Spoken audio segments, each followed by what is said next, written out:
Laura, Laura Collins, and I am fortunate to be chair of the Conservation Commission for the town of Guilford. And I have been with the commission about 4 years now and was recently made chair. And I am joined on that commission by a wonderful group, and I'd like to introduce them now. First of all, Kevin McGee, who's our town environmental planner and tree warden and various other things. He is our invaluable resource, not only for the commission, but the town at large. So we would be nothing without Kevin. Laura Malice. Laura, right here, stand up so that people can see you. Laura Malice, one of the members of our commission. Emily Cello. Emily, where are you? Over there. And Patrizia Di Lorenzo. Patrizia is the woman behind the camera there. Paul May. Paul is, where is Paul?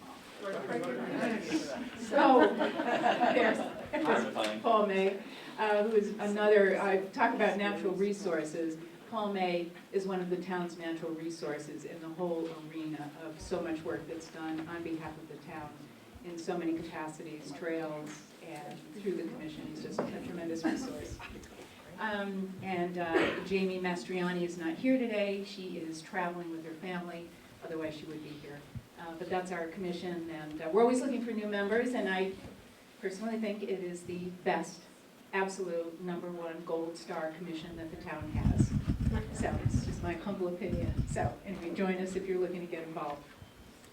So this afternoon, we have the benefit of two different presentations. The first one is actually it sort of came on second to what we were planning to do today. And that is Jen Newton and her husband Frank Blackwell have 16 acres in a chunk of land here in Guilford, and it's off Longmeadow Hill, south of Route 80, so it's not up in the wilds too much. And they will explain a little bit about what more specifically, but about what they have done. But it has to do with the wildlife that actually is in one of the backyards of one of our town residents. And she's going to show you a little bit about what she and her husband have videoed. They are professional videographers, the Frank Blackwell Film Productions? Sure. And so not only do they have skill in this area, but they've got a terrific backyard that they can play around in. So I'll start out with Jen. So let's play. Okay, so there's the Fisher cat. This is about 6 in the morning, and our house is up to the left.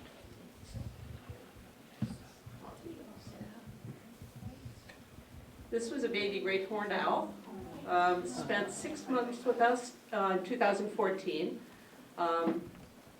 This is the time of year they're starting to branch, and sometimes they'll land on the ground and ladder up. He was off the ground about this high for 3 days, and there's the parent who's always keeping an eye on him. This is a trail cam video of, by the edge of the pond, the adult owl found something. We were surprised to see this. This clip and the next two all take place in the same part of the property too. So there goes the owl. Great blue heron walking along. You don't usually see him on a path, you see him in the water.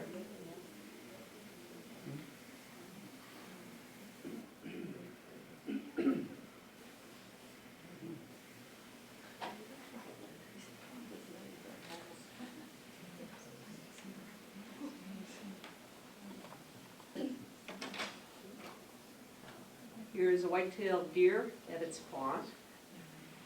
Same part of the property.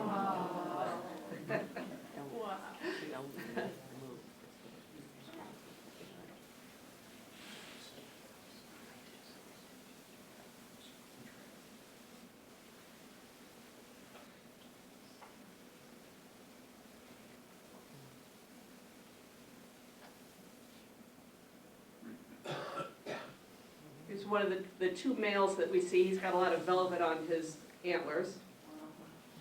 Very rare.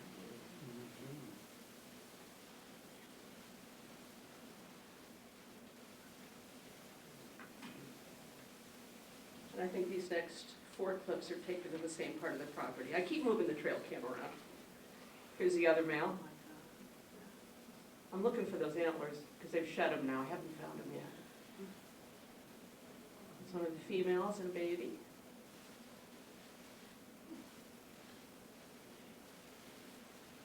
How long do you keep your cameras? How long do you keep them positioned in a particular area? Maybe a week. Just because I'm curious with what's moving around in other parts of the property.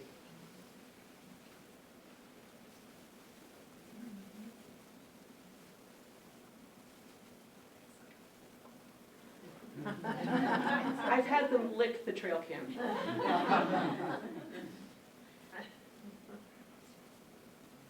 So these last few clips are the trail down to the pond, which is where you'll see the coyotes last.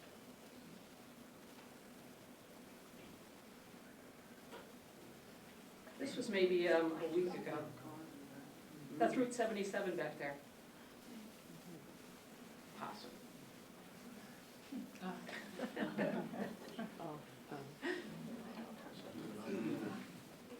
I don't know how they stay away from the coyotes.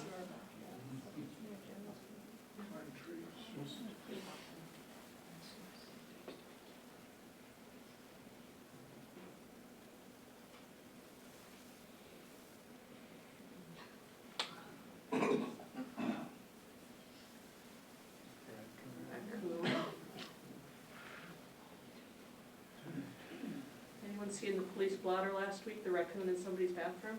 How's that work?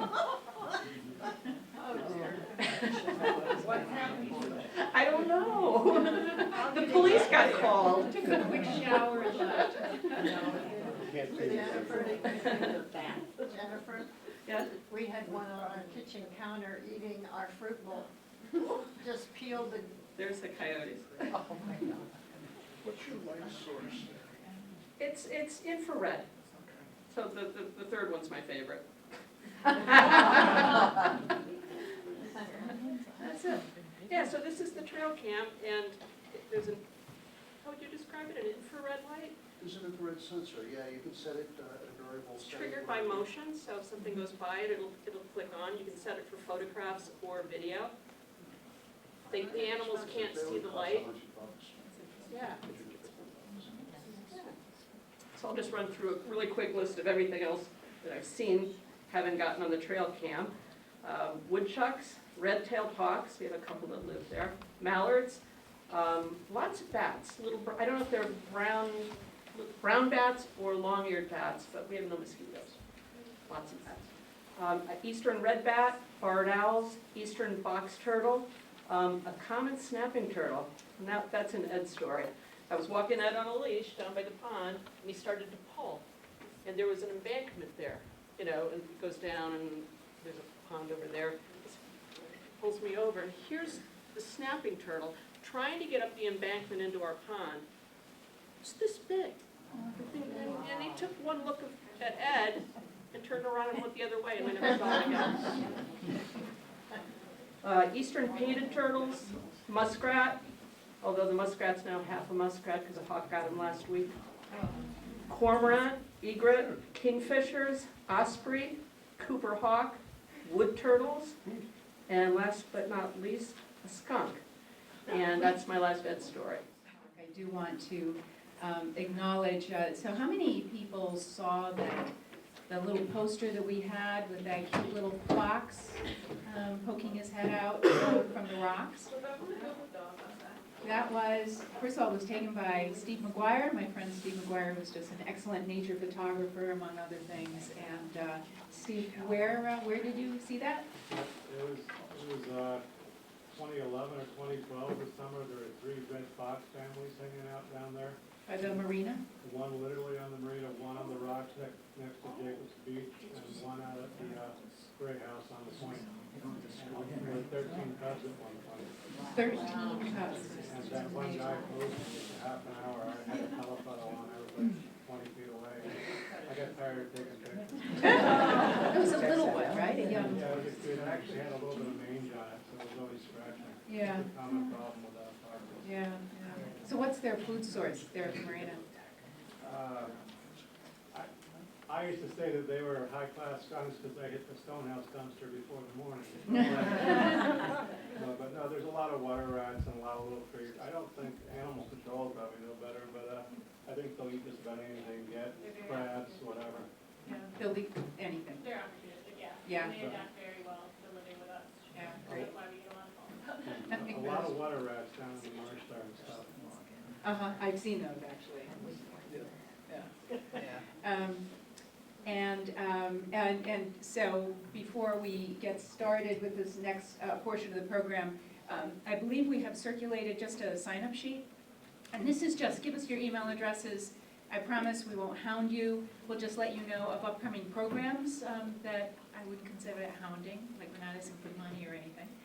But what we are interested in is basically, one of our prime directives as a commission is to not only make sure that our properties are properly overseen, and I will talk about the Land Stewardship Committee in a moment. That's a fabulous group of, a small group of people who maintain, how many acres of land do we have, Kevin?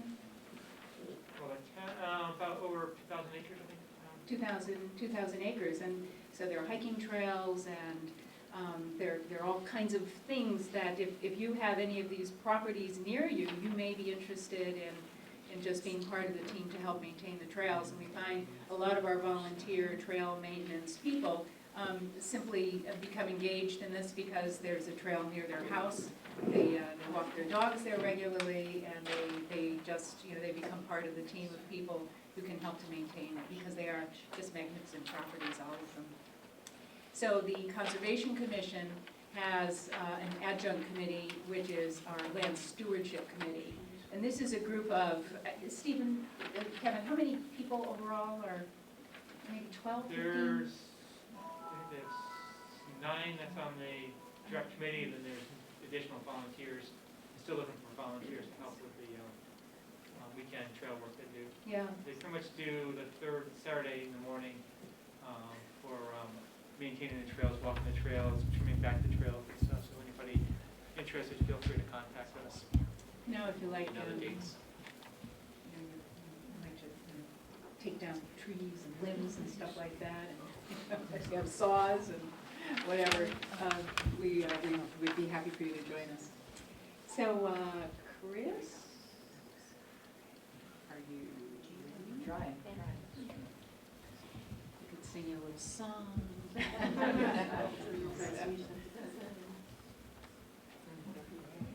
Also, if there are any thoughts that you might have about programs that you would be interested in, let us know. If there are any particular, anything related to the lands or the properties. I would like to point out, actually, that the commission back in 2005 developed this magnificent, it's the Natural Resource Inventory and Assessment of all of our properties. And so feel free to come and take a look at this. It has various maps. It has maps of water and geography and all the different, across all of the properties for the town.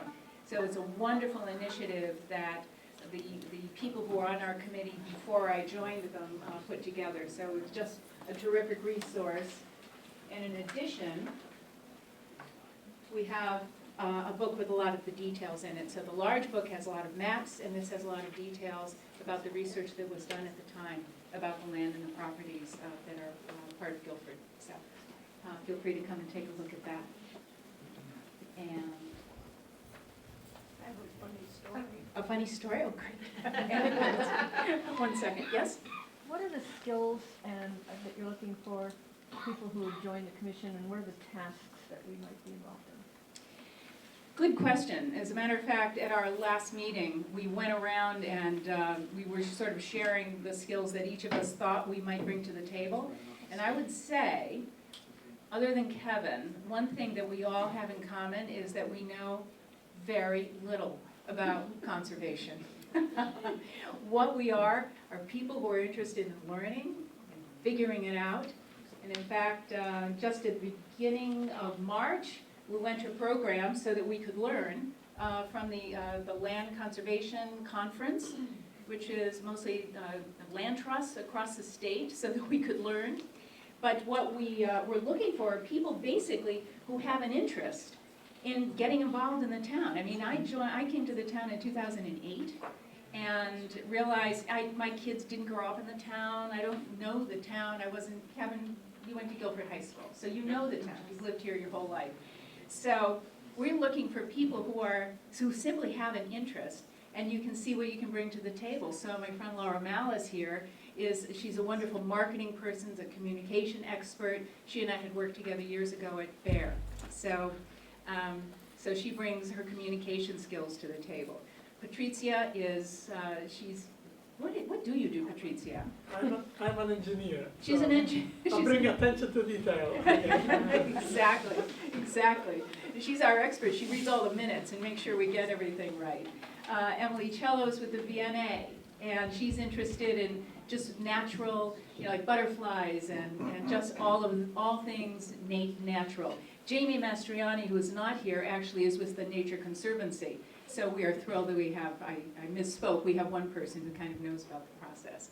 So actually, we're just looking for people who are interested. We meet once a month, a couple hours on a Wednesday night.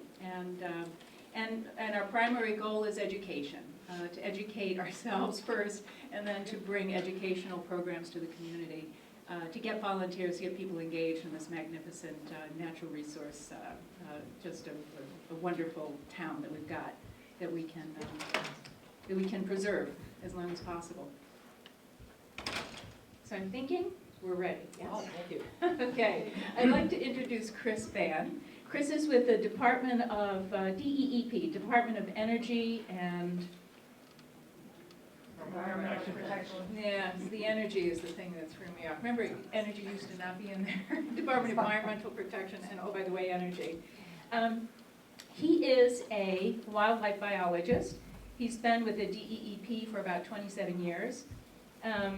He handles nuisance wildlife. That is, so all these cute little critters that we see in the backyard, sometimes they're lovely and charming when you see them at a distance, not when they're harassing your dog, and not when they're stuck under your deck. so I'm just going to turn the program over to Chris now. Thank you very much. And Chris, is it okay if people just pop in with questions throughout your presentation? Yeah, I'm going to make this a free-for-all, if possible. Not sure if this is good to use or not. Thank you, Kevin, for the invitation. Thank everyone for showing up. I really appreciate sharing this time and what I do and trying to help you coexist with wildlife around your properties, homes and gardens. This is, this is a talk primarily addressing small, common, ubiquitous wildlife around homes and gardens. I will be trying to touch base a little bit on deer and bears here today, but my general work does not involve deer and bears, mostly. Those species are handled by other biologists, other programs. Can everybody hear me a little bit? Am I really bad or? Good. Yeah, that's good. Okay.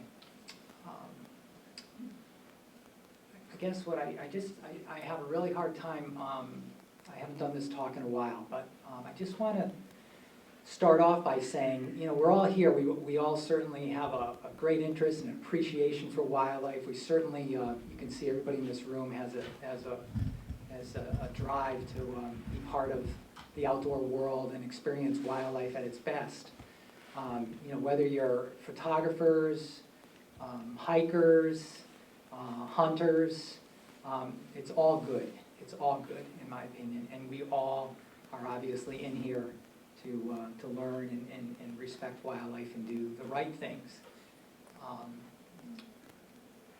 Wildlife, my job is primarily federally funded by taxpayers' dollars, sportsmen's dollars on firearms and ammunition. My job is a technical assistance nuisance wildlife biologist primarily. And I've done this work for over 25 years, trying to help people solve their wildlife problems in and around their homes and gardens. And I can tell you, in the Hartford Office of the Wildlife Division, things have changed over the years, but, oh, come on. I'm not too good at this. Go get her. Get that X out of there.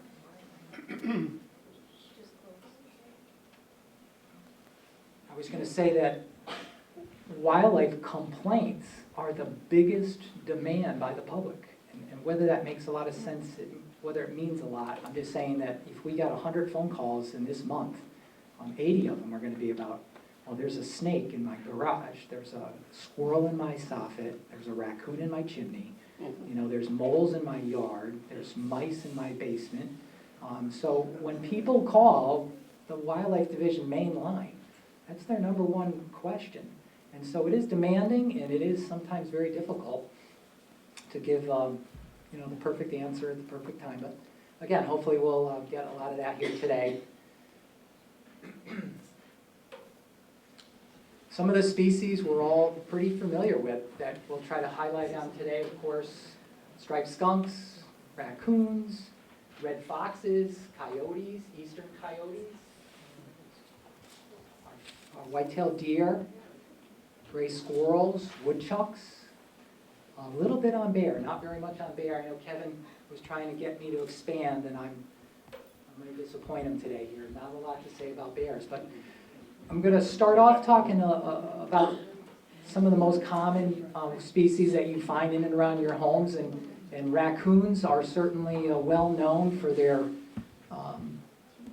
garbage raiding, invading, knocking over garbage cans, eating pet food, in bird feeders, and people really, really enjoying getting close to raccoons and feeding them.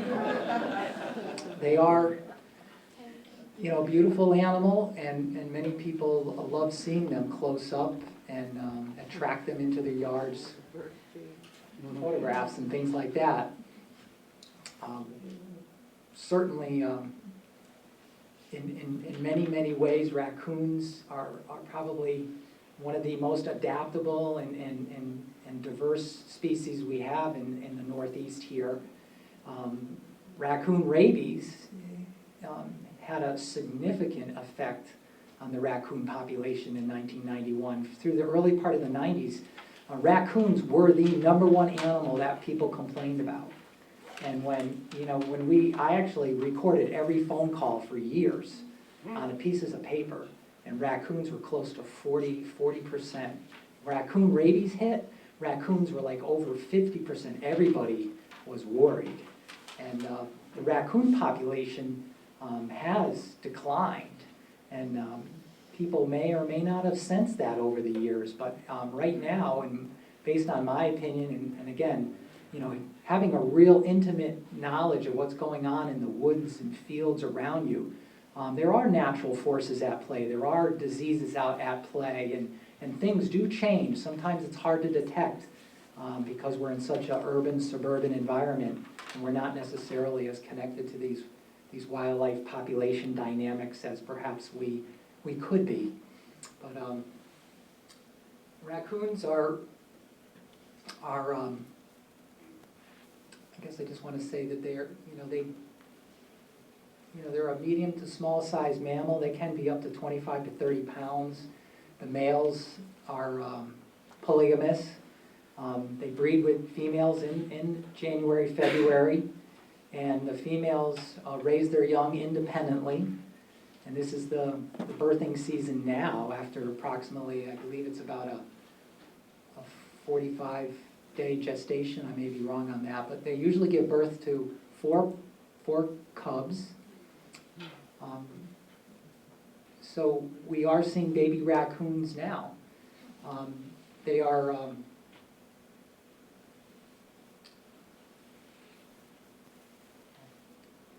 this is from another program that I work with, training professionals to do wildlife control.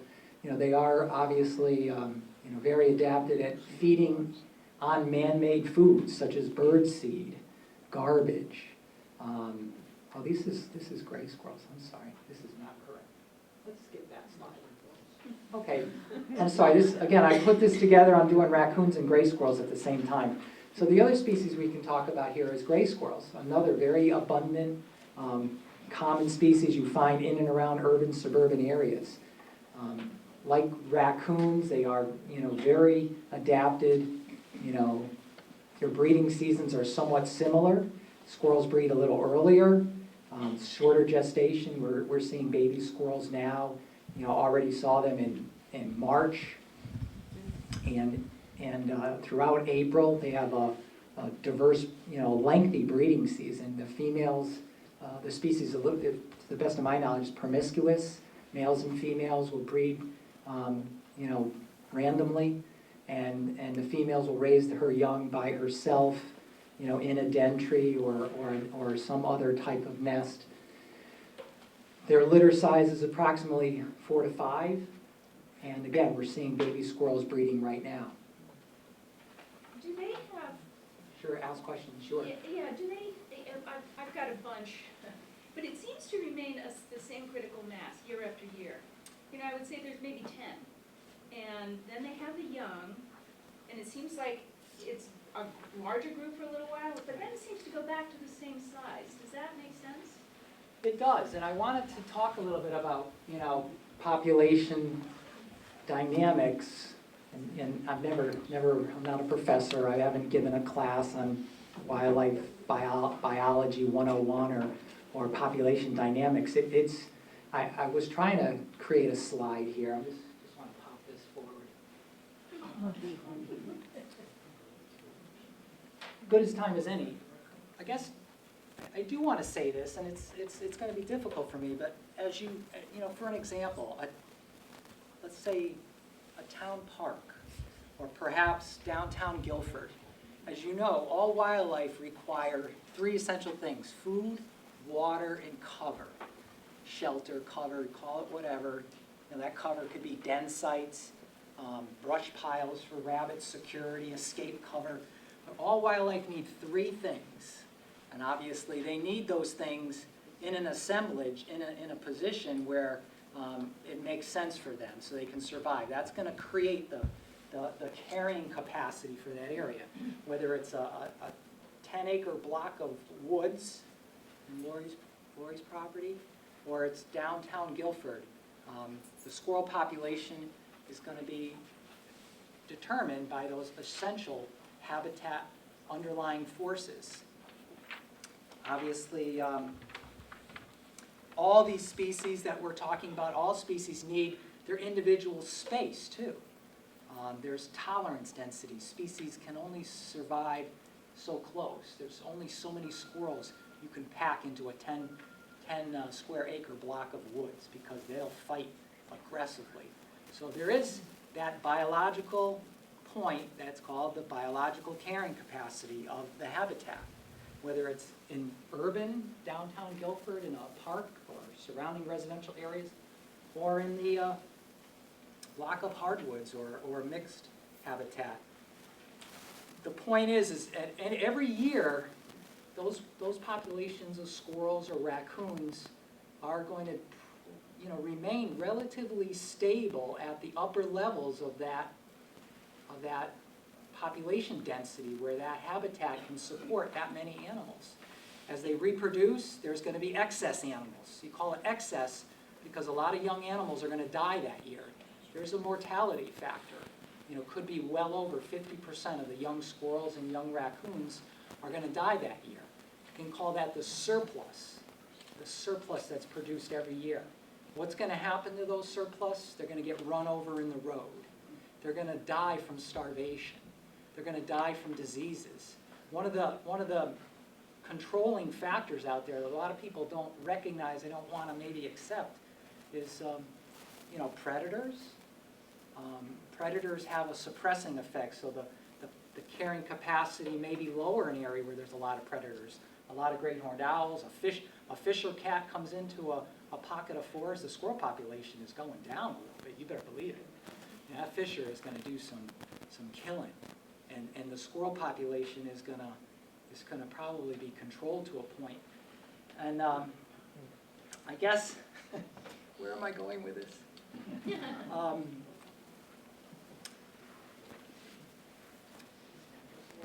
Man, us, people have always been part of the environment. We're always part of it, and we've always played a role. A lot of people are so distant they don't connect, but we have a part to play. We are out there, whether we're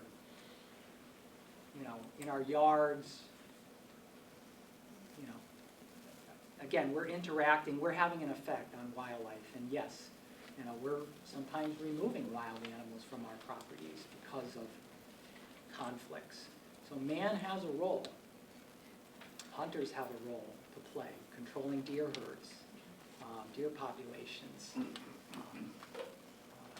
waterfowl populations. So obviously there's some animals where population management is a lot more noticeable and significant than for some of the perhaps small urban species where management isn't really that well known. You know, we don't really manage the squirrel population in downtown Guilford.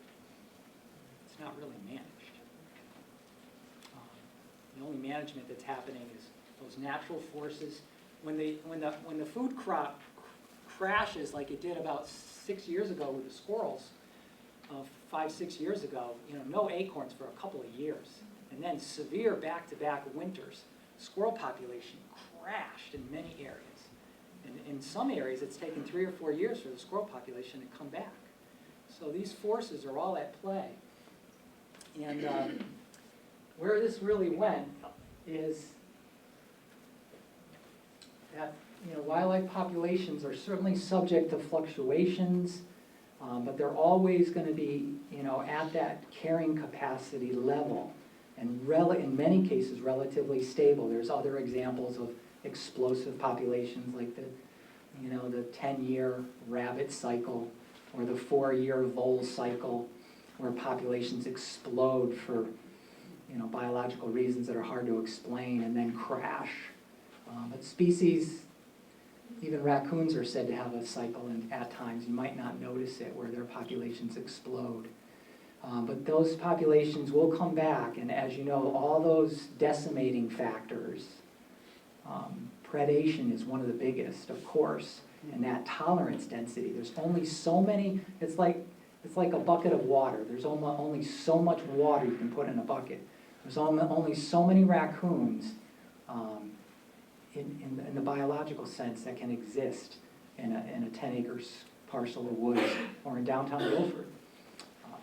So raccoons, let's get back on track here if that did anything. Raccoons are so adaptable, as you can see. One of the major factors in raccoons is finding denning areas, because they prefer den cavities. Squirrels do too. Raccoons in urban areas, instead of using natural tree dens, they'll use chimneys. And that's one of the very common calls. People hear chirping noises in their chimney. They think they have birds in their chimney, and it's February. And it's attract baby birds, and they sound a little bit like birds. They're very capable of climbing in and out of your chimney using their fanny and their front legs, just, you know, worming their way up. Whether it's head up or head down, they can do it. And it's a perfect place. A lot of people don't even know they have them in their chimney. So raccoons will commonly take advantage of homes and chimneys. Type of damage caused by a raccoon getting in your attic, the gable vent. You know, squirrels will chew, raccoons will rip it apart. Squirrels. You know, we're primarily talking gray squirrels. We also have red squirrels. We have flying squirrels. We certainly do see squirrels occasionally in chimneys, but usually a squirrel in a chimney is a trap squirrel. He's taking a header. He's looking for space. And when I say you got a squirrel on your roof, you got a potential problem that's going to happen, because that squirrel's on your roof for a reason. He's looking. You know, so you don't want to ignore squirrels on your roof. But, you know, squirrels will frequently chew in your soffits and gable or eave areas. They can sense escaping air. They kind of hear and sense that, you know, there's something behind there. I'm going to chew a hole in there. They'll chew on the gable vents and pop a hole and get in, break right through the mosquito screening and get into your attic. Raccoons. You know, on rooftops, they can be really nuisance and start pulling shingles for no real good reason other than they're raccoons and they got great, you know, sometimes they will try to rip a hole right through the roof.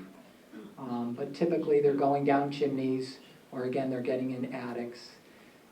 You can see in a drop ceiling situation or sheetrock ceiling, raccoons can cause some significant damage once they get into a house, you know, building like this, a raccoon in it establishes a latrine. You know, they go poop and pee in the same spot day after day, and you will get giant stain and a fall through. Some animals will fall through inside a building. So raccoons can be very problematic when they get in like that. You know, they can leave a lot of debris and trash your attics and pull on electrical wiring.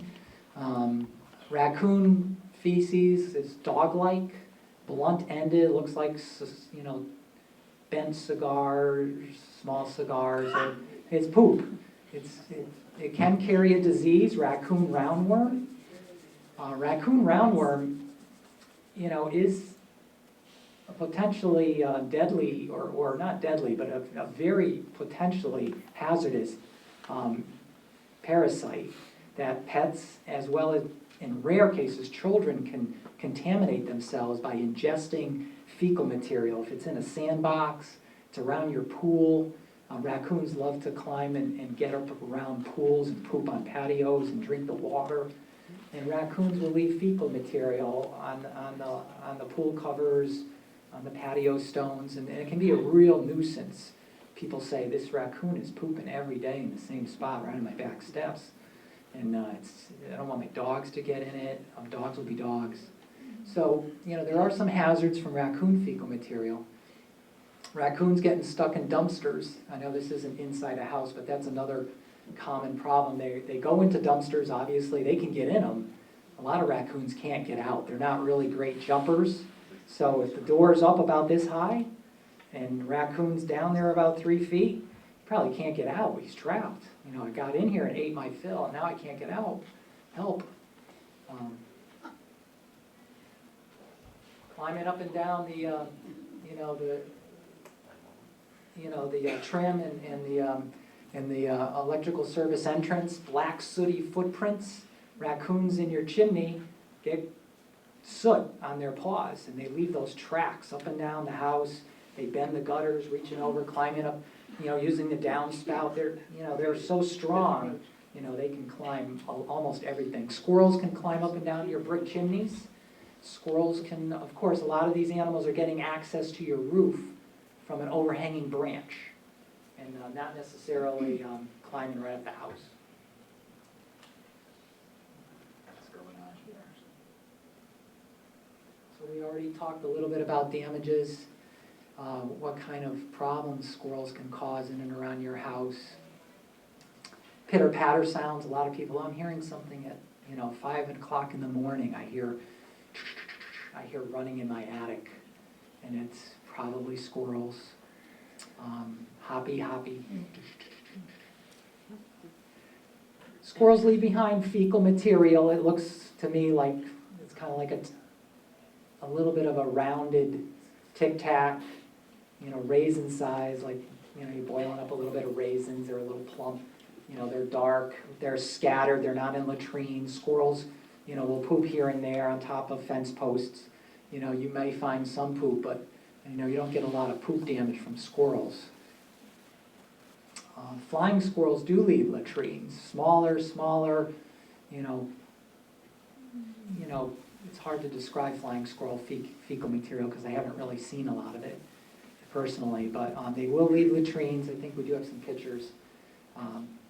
Obviously, they bring in, some species like red squirrels will bring in spruce cones and pine cones into the attics. And if you have evidence of that, that would be an indicator of red squirrels. Red squirrels like to get in at ground level too, so red squirrels don't necessarily want to live up high like grays and flyers.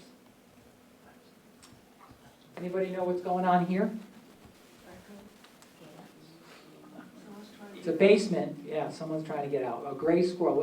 What's the number one reason why a squirrel will get trapped in your house and run around chewing on your mutton? What do they call them? Muttons. You fall down your chimney, right? And they get trapped in the basement and they panic, and they're trying to get out. And sometimes people go away on vacation, they come home and their house is trashed. Squirrels have fallen in, gotten out through the fireplace, and they're running around the house chewing on the windows, trying to get out, and it can be severe damage, so.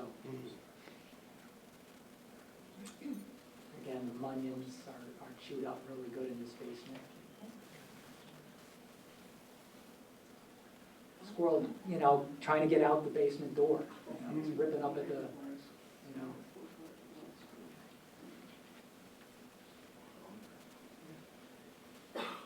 Again, I apologize, some of these slides are a little out of order. Where was this one supposed to go? Well, okay, how do you prevent raccoon and squirrel problems? Of course, not attracting them to begin with overabundance of food and kind of inviting them to your doorstep. Don't feed wildlife. Obviously, we do understand the joy of feeding wild winter birds responsibly. God bless my sister. She feeds birds 3 times a day. Piles of food for the pigeons, the sparrows, the starlings. Everything is there. Chipmunks and mice. And she is, I tell her, wow. There's mice, there's chipmunks in your garden. You got to stop this feeding, and she won't. She will not. We try to educate people, feral cat colony caregivers. I know, God bless you, I know people love to try to help out a stray cat, putting out food for the stray, or raising feral cat colonies and constantly pumping food into the environment and supporting an artificial population of feral cats is not supported by the Wildlife Division. We do not condone it. It is a problem when you're attracting wildlife to that feral cat colony, and it can create problems in the community, in the neighborhood. Feral cats are not wildlife. They do not belong in the wild. Go ahead. Question? Well, a statement actually. Sure. A lot of people my name is Annie Hornish. I'm the Connecticut State Director for the Humane Society of the United States. Sure. Just in defense of feral cat caretakers, most of them are involved with TNR or trap, neuter, return. And that is actually the best way to manage feral cat colonies. No responsible cat caretaker that I know of are feeding colonies and letting them reproduce out of control. And it just, there are a lot of groups out there who are promoting this, and we support that fully. Well, I certainly encourage,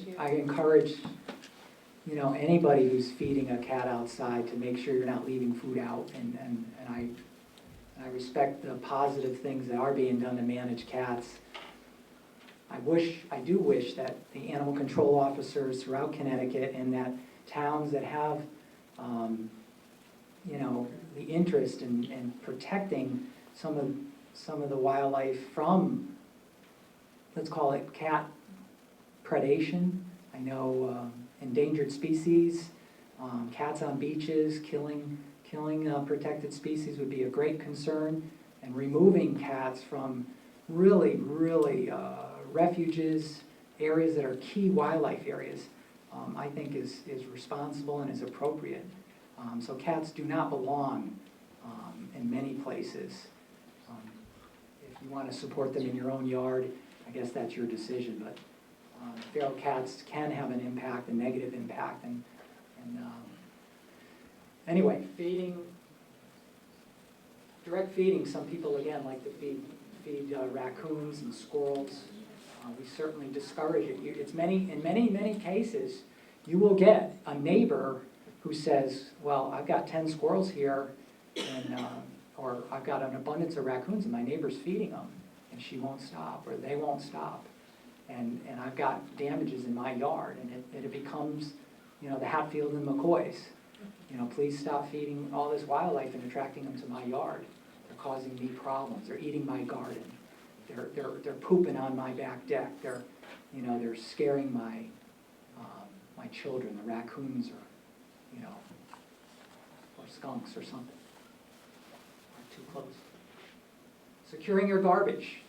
Same thing for bears. We're not going to talk a lot about bears, but of course, taking appropriate measures to secure your garbage. Squirrels, you can see this is bungee corded and attached to a railing. Raccoons will try to knock them down.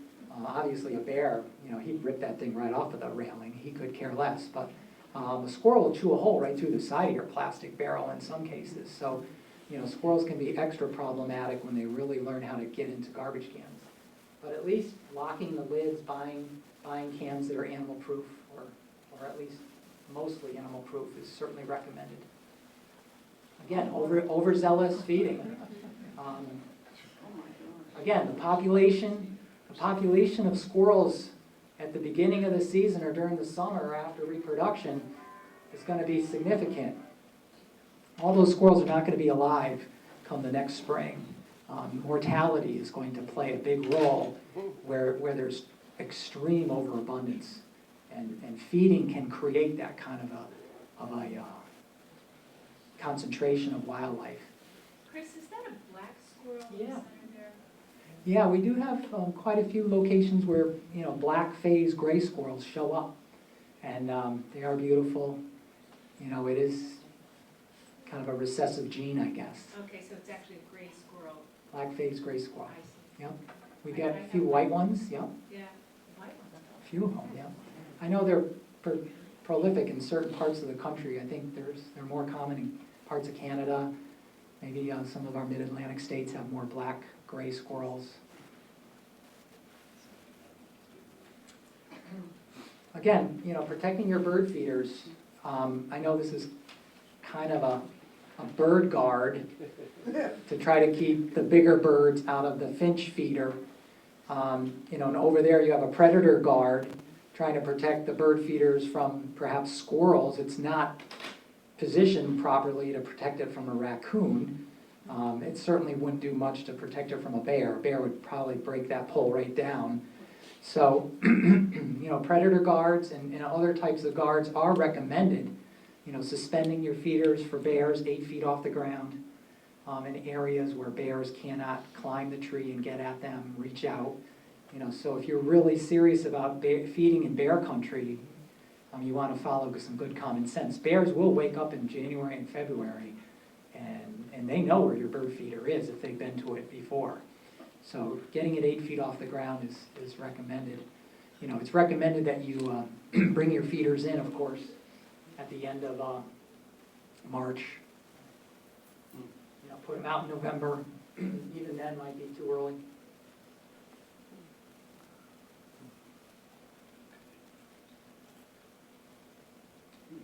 Whenever you're dealing with wildlife problems, we always try to give people all their options. We try to educate people. What is the problem? What seems to be causing the problem? And how severe is the problem? All these factors. Every landowner is going to have to make their decisions for their own property. If somebody has a garden and the squirrels are eating their prized cherry tomatoes, then that may be all that they can tolerate. So we do try to educate people on ways to tolerate damages and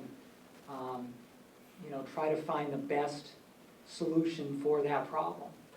And I know for some people, a raccoon in your chimney, and there's probably babies on the smoke shelf or right on top of the damper. Some people are okay with that, and they're going to say, okay, there's going to be poop and smell, and my cat might look at it, and the raccoons make some noise, and they're going to be there for a good eight weeks. But we could probably live with that. Some people do. So it's usually not recommended for squirrels in the attic to live with them. I know that's my opinion, knowing some squirrel damages and houses burning down to the ground because of squirrel damage. Squirrels can chew electrical wiring. They have that constant attraction to rubber-coated cable, and they're gnawers, and they'll gnaw on your outdoor play furniture occasionally, and when they're in your attic and they're hopping around and there's Romex cabling in your ceiling joists, it's chew, chew, chew, and they'll gnaw it, and you could have a massive tragedy and have your house burned down because of a squirrel in your attic. We do not recommend leaving squirrels in your attic. A raccoon in your chimney might be tolerable. Mike? Raccoon in your attic? So what do you recommend people do? Do you believe in live traps? Yes, my program isn't working.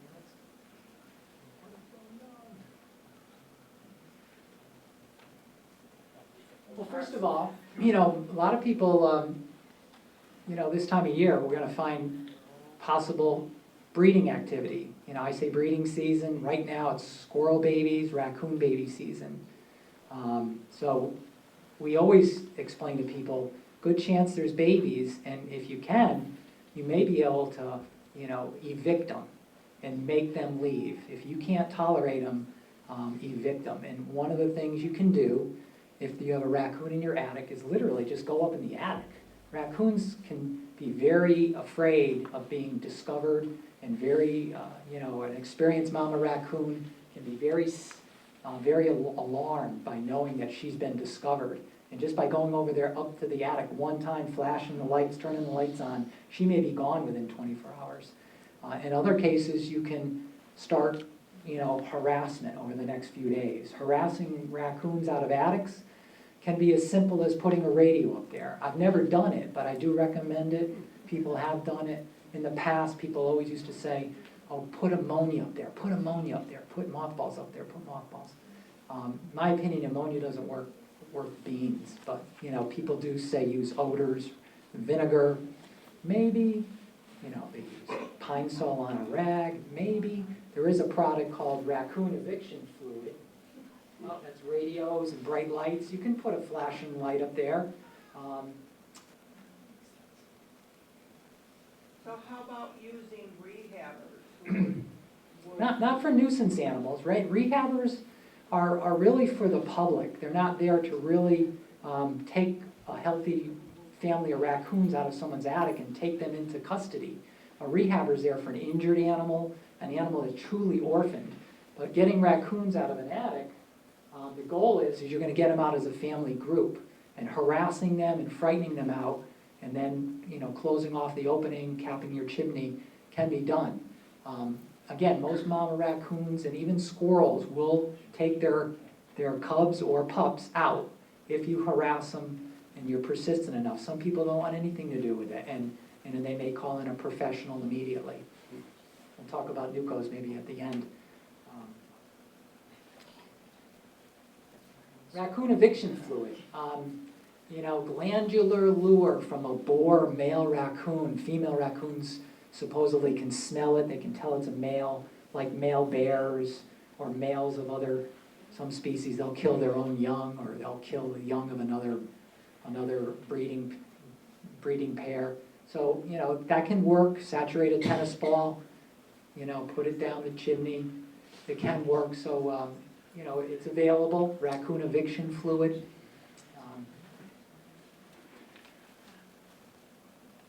Which are the animals that are the rabies vector species? Aren't those raccoons? Raccoons, skunks, and foxes, according to the Rabies Committee in Connecticut, they've identified those three as the key rabies, transmitters, rabies risks.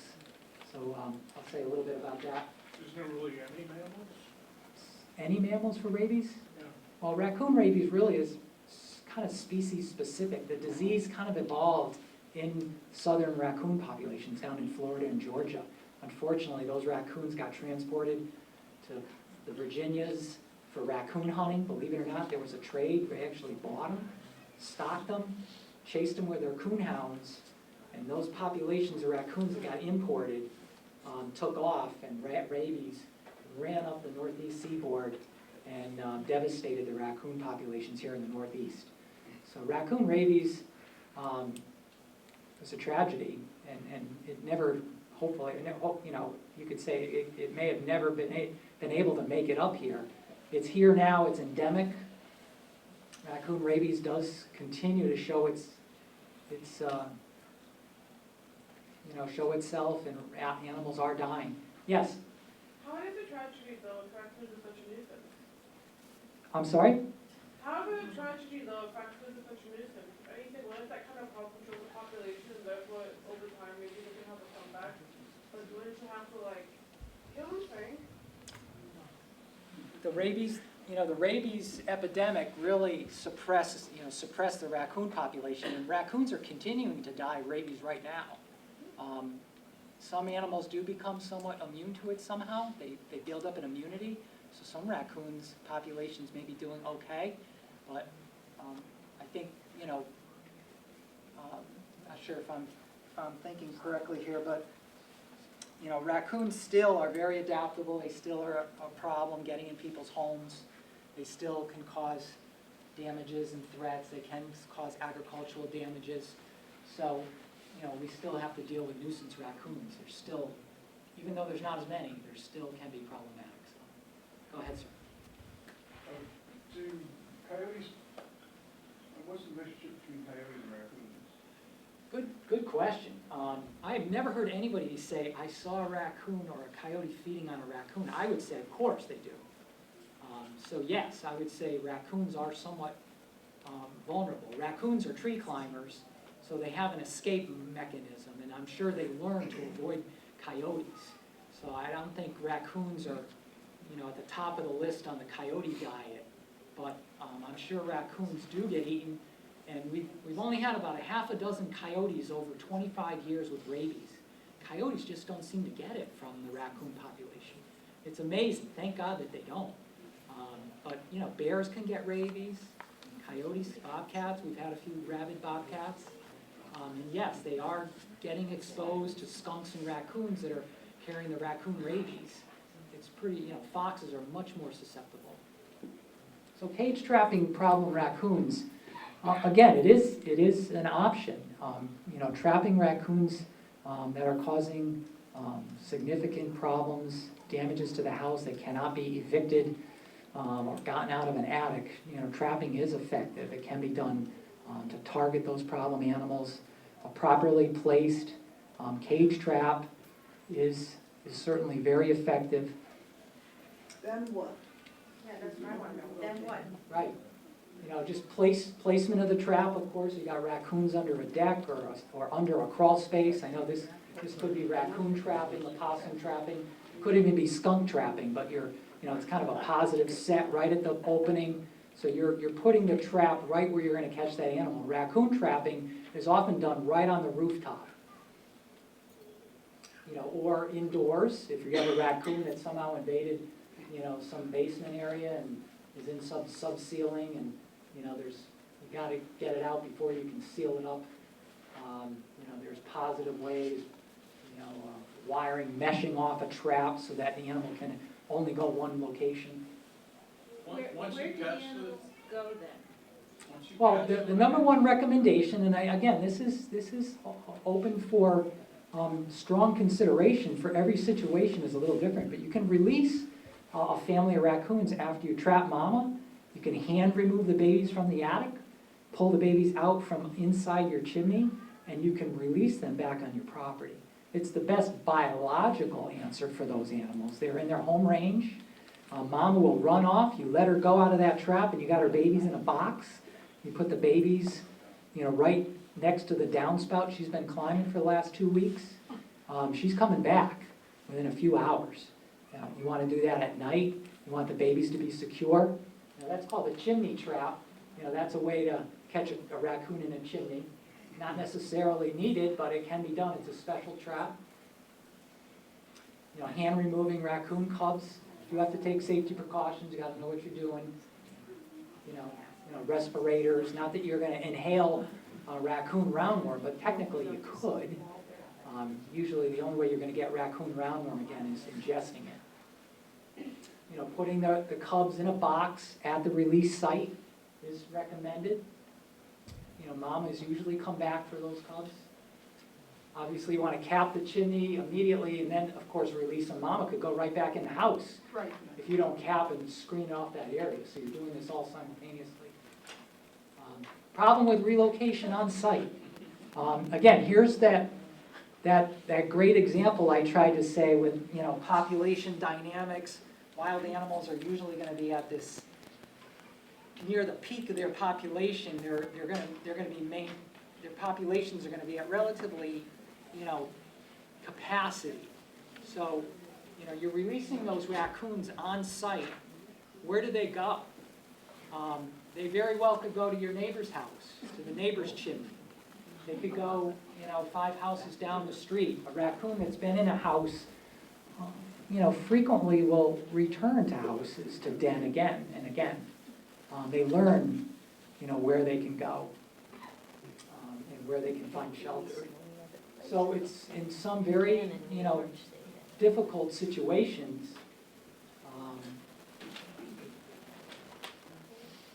One of the options for dealing with a raccoon family in a very difficult situation is to euthanize the entire family.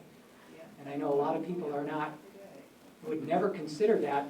Biologically speaking, it is the right thing to do. And I believe that. Not all wild animals are going to survive that year. And as population densities reach high levels and damages are significant, it is responsible to humanely euthanize those animals. A lot of people here, I would never do that. I don't believe in that. I don't believe in hunting. Mother Nature does it all the time. And as humans, as part of our world, we are part of that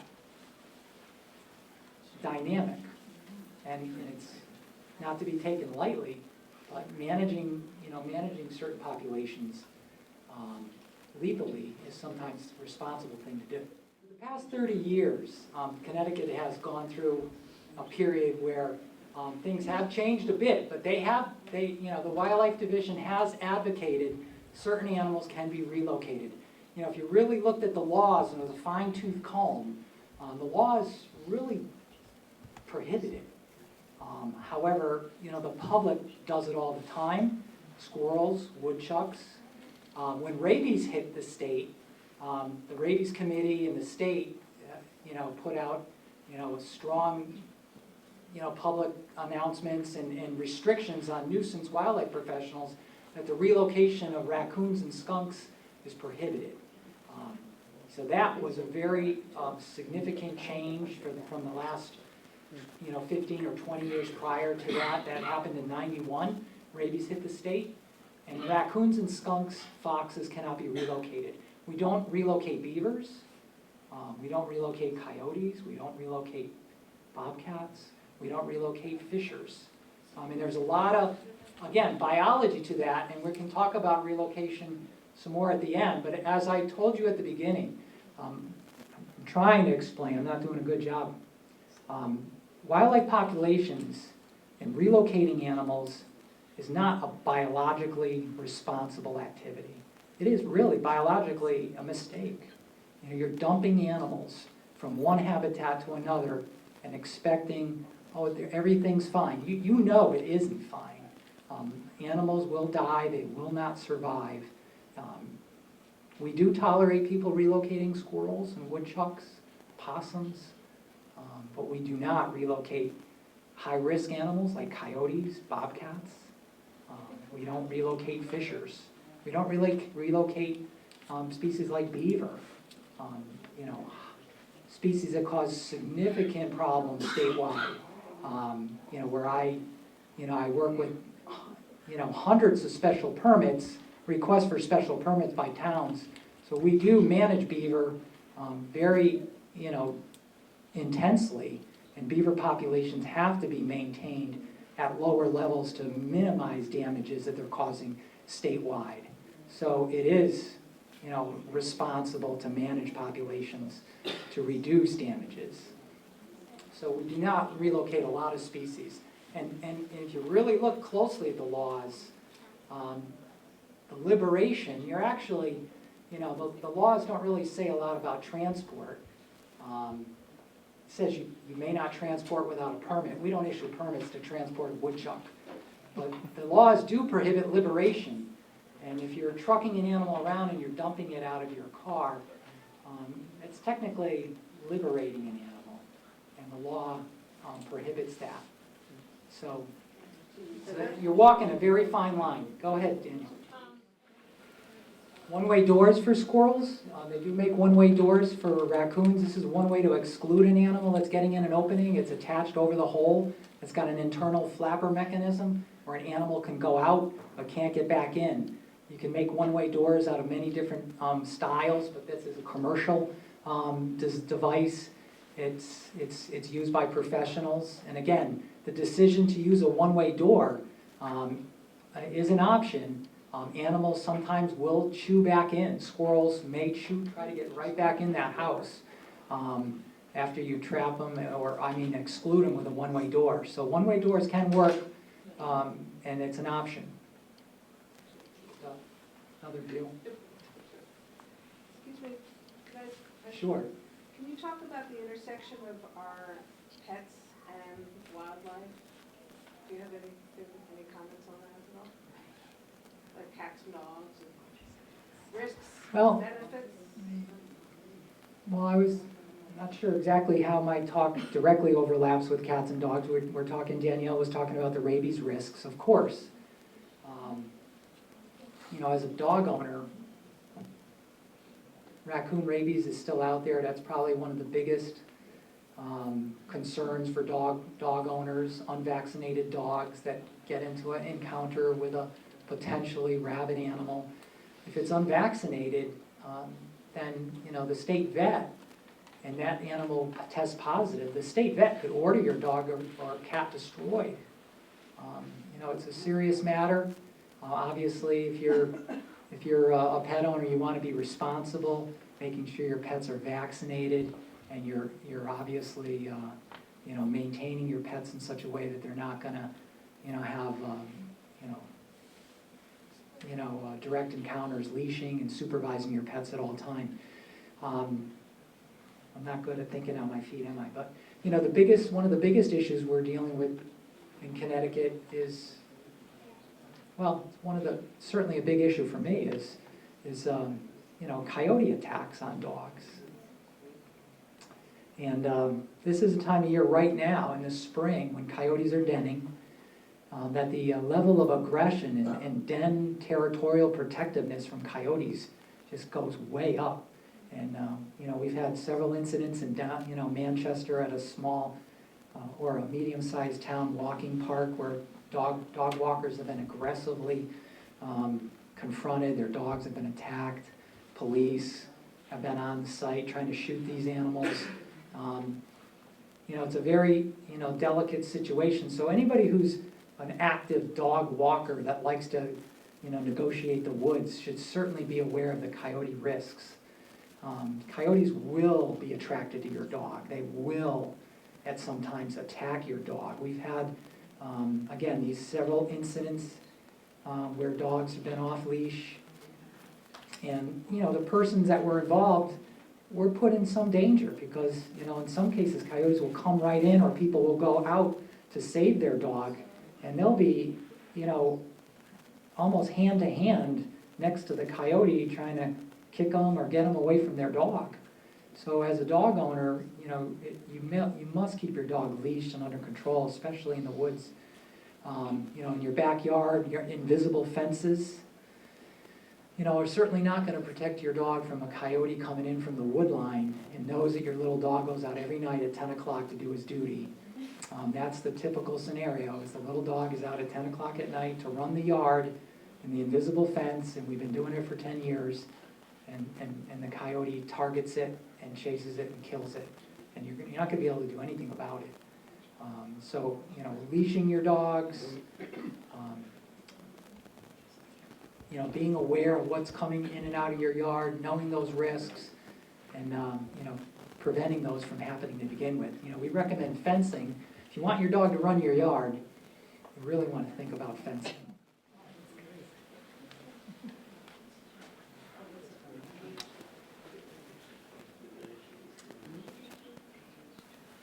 We talked about trapping as being an effective method in some cases, and this is just a slide that talks about legal traps. What are the requirements as if you're setting a trap for, let's say, a raccoon or a squirrel. You are allowed to use cage or box style traps, whether it's a single door version or a double door version. Those are all legal traps. There's many different species-specific traps. Mole traps are out there. Snap traps, like your standard rat or mouse snap traps, those are legally allowed for use. We also have foothold style traps that are legal. These are called metal traps. They're padded, and they are used for certain species trapping during the regular trapping seasons by licensed fur trappers. So we don't see a lot of use for any of these traps in and around the home, because they're in most cases not needed by most homeowners, but they are legal trap in Connecticut. We also have body gripping traps that are used mostly for aquatic animals. They're called conibear traps. There's also tube traps, species specific. You call it a tube trap for squirrels. It is a killing trap. It looks like a piece of PVC pipe or culvert or stovepipe with a very powerful trapping mechanism in there. And those traps can be worked very well. So the laws in Connecticut say you have to check the trap once a day. For some species, you're going to be checking it more. In bad weather, you're going to be checking it more. You have to have your name attached to your trap by state law. You have to have written permission, obviously, if you're trapping on your own land, to remove an animal that's damaging your property. Obviously, you as the landowner, you would be the one that would have the right to trap that nuisance animal. No relocation of raccoons, skunks, and foxes. We talked about that. What is the RVS? Rabies vectors species. Yep. And Connecticut law prohibits snares, the old Indian snare, the choking, sinewy snare. I know they do make modern day snares that are cable, call them cable restraints. They have stop mechanisms. They have, stoppers where they do use these traps in other states to effectively live trap beaver. They use those for coyotes and foxes. Connecticut, they're prohibited. There are some other traps that are species-specific traps that we won't really talk much about. Skunks certainly are probably one of the most unwelcome species in the yard. Obviously, when they're spraying, when they're mating in the February, the males are after females. You get a lot of complaints. Under decks and sheds, occasionally spraying the dog in the yard. Obviously, a lot of people are a little reckless with their pets. Baby skunks. I have a question. Sure. Do those skunks, do they spray like this time of year just for the fun of spraying? Mating. Again, mating season is a time when the males and the females are doing it. They've almost wiped me out of my house. And it can be, people can be overwhelmed by the odors. And, the only other time they normally spray, I know one person said, we've got this unusual species of skunk here. It's huge. It's almost all white, and he doesn't stink. And a lot of people think that because it's a striped skunk, they walk around and they constantly stink.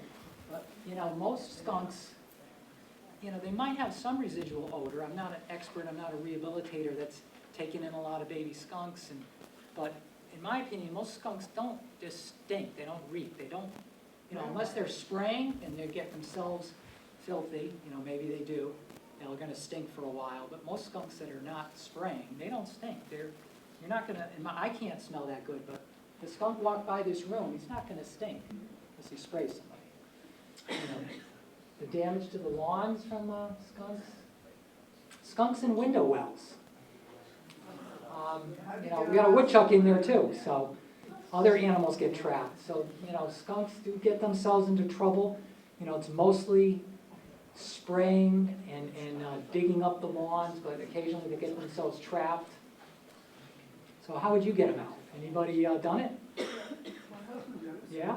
How do you do it? He took a towel, Uh-oh. a board, Okay. and put it in A there, ramp? and gave the skunk something to grab onto. Right. As he slanted it. That probably would work, and I might try that if it was in my, if it was in my, I have window wells, but probably the best way to do it, I give some of the rehabilitators accolades or kudos because they came up with this idea. At least, normally some people say, oh, you just reach in there and grab them by the tail and you lift them out, because if you grab them by the tail, they can't spray. And to the best of my knowledge, some guys have done it, some guys have gotten sprayed. I don't recommend it. So if you want to do it without getting sprayed, one of the best ways is to just use a 5-gallon bucket or a little waste paper basket, fill it with some cheese or cat food. You put it in there carefully, he climbs in it, you carefully grab him out, and it's no problem. They're very passive animals. They don't, I don't know how they got him out. Again, you know, a small cage trap can work just as well. Woodchucks are not great climbers either.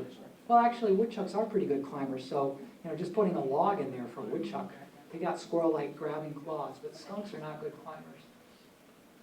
What's that slide? You know, you can see mothballs scattered around. You know, maybe there was a den of, or these skunks are constantly in this landscape bedding, and people think they're going to solve their problem with mothballs. Probably not. But again, there's really no repellent that's going to protect the yard. People buy fox urine, coyote urine, bobcat scat or bobcat urine. They're going to spray pepper spray all over the yard, and they think they're going to keep animals from walking through their beds. It's probably a waste of your money. You know, a small location, a skunk under your shed, you might be able to scare them out using some really strong odors, possibly log flakes, but in many cases, you know, repellents are not going to get an animal to leave a den, especially if it's a burrow den like a woodchuck or a skunk den. Good old woodchucks. I know we're supposed to be wrapping this up, you guys. I know. Yeah, a couple minutes. All right. Yeah. Now, he's releasing that in his own backyard. That's one of our biologists, Pete Pacone. Many of you may have met him, excellent speaker, very knowledgeable, and habitat biologist, district biologist.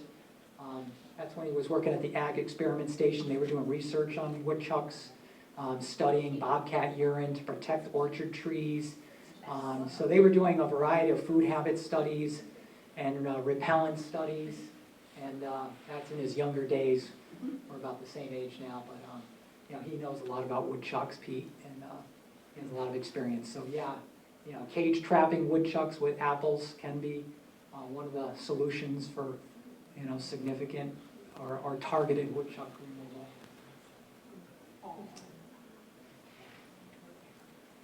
You know, woodchucks, they eat your plants. You know, they burrow up against your foundation. They burrow up against your pool. I've had people call where their pool is collapsed because of a woodchuck burrow, and it was on the front page news, and it was like, you know, oh my God, my whole pool is gone. It blew, you know, the liner blew out. The woodchucks went under the pool. But normally they're under your decks. They're eating your flowers. You know, they're eating your gardens. You know, occasionally they will chew on wooden furniture. You know, woodchuck burrows, typically mounds of dirt at the opening, a big berm of dirt. They can burrow on sloping hillsides under sheds. You know, they might burrow right into your garden. You know, again, crop damage, whether it's squash, they love your beans, peas. So we certainly do get homeowners with woodchucks eating their gardens. How do you deal with problem woodchucks? Well, you know, you try to not attract them in the first place. You know, eliminate brush piles. Possibly, you know, people talk about using natural plantings with natural repellency properties, marigolds. You know, of course, if you're a gardener, you know, there's what are those again? I don't know. It's bordered by marigolds. Is that marigolds? Yeah, marigolds. Yeah, around the garden plus a fence. You know, here you go. You know, this person's garden seems really well protected. Woodchucks can climb. They could climb over that fence because they are related to squirrels. You know, some people say you want to make the fence really wobbly so they can't climb it. It's too unsteady. Some people, of course, you'd want to dig the fence down underground and bury it so they can't easily squeeze under or dig a little trough and go under. So it does take considerable effort in planning, so there are ways of trying to keep them out. People always want to know if I can spray something like Hinder, soapy products. You can spray ammonia soaps. It can have a natural repellent or an odor. It gives off an odor. They do use it in deer products. They do use it in a variety of products to try to ward off other animals. The soapy smell, the ammonia soaps. So are there any particular questions, like animal problems or specific issues that maybe haven't been addressed yet? We have, and there are neighbors here from Mulberry Point, we have a female fox. Now, we talked about a red fox. This is a big yellow fox. She looks just like the fox our mothers wore around their necks, big bushy tail. She trots down the road in the daylight as if she owns the place. She's like it's a good thing our dogs have leash laws, because she would be encountering them all the time. Now, when she's got a den of 5 pups at this point under one of the cottages, and people have been taking videos of her. How do we protect her? And she hunts in the marsh and in the woods around the house. I mean, you would almost think you can walk up to her and pet her. Is that typical? Very bold when they're denning. A lot of the foxes seem to gravitate to these cottage areas in the spring, because no one's in their cottages, and these beach communities have, a ton of food sources for them. So, it's a win-win for her. I'm not being hunted. It's residential. I'm hiding under your shed or your cottage. People, look at me when I run by. They don't do anything about me. So we do understand. We do recommend tolerance for that fox. People can coexist with them. People come to open up their cottages. I got a family of foxes, and a lot of times they will leave. Once. Well, by the time the family comes, right. How big are the pups now, Mike? Oh, someone is about that big? Yeah. Okay. Yeah, beautiful. So when they're around 3 weeks, they start coming out. Probably around 7, 8 weeks. They're good sized little pups. And some people that really can't coexist with them under their sheds, again, to harass them out of there, and then animal-proof their shed. She may take them just down to somebody else's shed. So it's a tough time, that 2.5, 3 months when she's with her pups, and the male is coming back and forth too. That's their job. They could care less if you're 15 feet away walking your dog. She's going to run right by you doing her thing. So there is that. Wow, she's bold. Do they attack cats? They can. So cat owners are certainly at risk. Some foxes, I don't think they're really trying to feed on cats. I think they know that a cat is possibly a danger. It's like another. And there's a horrible noise they make. Right. They bark. Yeah. They bark. That one that I told you about, it barks. But this cat that Joan was talking about, this fox, I saw a cat stalking this fox, and the fox started to bark at the cat, and the cat won. The fox turned around and left. You hear about that, the cat and the fox. And you got to be careful. You got to use common sense. Don't feed the fox. Don't approach try to, feed the kids. They can bark at you. Dog walkers, I'm out on the road and I'm walking, and the fox comes out on the road and confronts me and sits there and gives me a bark, or lays her ears back like, you better not come any closer. So there are some territorial behaviors that can be of concern. Occasionally foxes will chase dogs, and once in a while they'll have a fight with a dog. And gray foxes seem to be really feisty little foxes. They tend to be a little bit more aggressive than the reds. And, Now, gotta could be this be careful. considered a red fox, although it's yellow? Okay. Yeah, light orangey, orangey, red, I call it. Orangey Blonde, yellow. coyotes can be very blonde. I know I have a blonde coyote. You're not talking about a family of coyotes, right?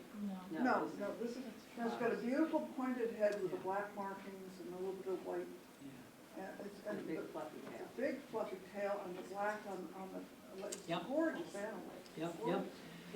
Yeah, it sounds like she's in good shape, Yeah, but she has passed, my husband was working in the yard and she passed didn't even look. Probably from here to this wall. He saw her and she just ignored him and went around the pond looking for muskrats, I guess. Smart animals, very intelligent. Some people have been startled by them. I'm out gardening, I turn around, the fox is 15 feet away from me, like, Yeah. it's like walking up to you gardening. It's like, holy crap, what's it doing? But they're not aggressive toward people. I think that's what you're saying. Right. They certainly can bark at people occasionally. I can't get my lawnmower, she's under the shed, or pups are out there, and people are like, should I go out there? And, generally we say, if you're careful, you could do it. You can get your lawnmower and coexist with them. Some people can, some people try to harass them out of there and get the female to move them on. Another question over here? Yeah, I have two questions. One, the animals that are usually out at night, if you see one during the day, do you assume that it would have rabies? And two, the second one, I have a question about ticks. Is there a time of the year when it's worse than other times? Good questions. I did have a few tick slides that I didn't get to. But a raccoon or a skunk out during the day, in my opinion, is a red flag. It's a warning, like, whoa. They're normally nocturnal. Raccoons and skunks occasionally out early in the morning, finishing up their foraging. It's like, wow, that raccoon just ran across the road and went down the sewer, the storm drain in the road, and she's living down there. So it's a warning, but if the behavior's normal, if she's underneath your bird feeder, she's up on top of your roof, out during the day because she's living in your chimney, totally normal for them to sometimes bask in the sun or come out and get an extra bite of food during the breeding season. When she's got pups somewhere, she'll come out and say, I can steal some bird seed at 1 o'clock in the afternoon, or I can walk around this backyard and take a break from my cubs. But if the behavior, This was in Central Park, Central Park, in New York. Yeah, so Well, I wasn't sure. if I pretty should- adaptable animal, but if the behavior is abnormal, the animal seems, Today, very What do you do? sluggish or just struggling, the animal's limping or paralyzed in a way, convulsing, making weird noises, salivating, biting itself. Rabies can show itself in many, many ways. So an animal doesn't necessarily have to be aggressive, it can just be kind of lame or half alive. And who would you contact if you were to see those kinds of behaviors? Call Danielle. Sorry, Call the police. If you have a rabid animal in your yard, I know a lot of police departments may be hesitant because, we're the police, don't call us about Our guys are wild. fine, give them a call. Give them a call. So it is a public safety issue. If it's a skunk, chasing your dog, if it's a raccoon that's fought with your dog, you call the police, stay away from it, and they'll dispatch it. They're gonna have to possibly shoot it on site. So some can be aggressive though, if They they can. see you, they can come after you? It's rare. I haven't heard of a person being bitten by a raccoon in, 6, 7 years, It's probably, How about the tick part before you fill it out? Okay, all right. probably the spring would be the highest risk. In my opinion, it's, the ticks, I'm not a tick expert, but I think that would be the peak time. I know, it seems like with all the new activity in the spring, a lot of wildlife are moving, the rodents, the birds, the deer, and a lot of the nymph, I'm not an expert, but, you may get the nymph ticks later in the spring in May. So, I'm more worried about a nymph, a baby tick. Maybe I'm wrong, maybe those are in the fall. All times of the year, except for the winter. Chris, thank you very much. All right. We are I just out wanna of ask, I time. And Laura, it's gonna probably sum up for everybody here. Chris put a lot of good information in here, kind of a summary here, I guess Chris can top it off here, is that, from what I saw from the slides here so far, is that a lot of the bottom line with nuisance wildlife is one, if you do got animals around a lot, is make sure you remove the food supply, whatever they're after. I guess the other part is talking about is habitat, so if they're finding ways in and out, making sure you seal all the openings, you seal underneath your houses so they don't get underneath it.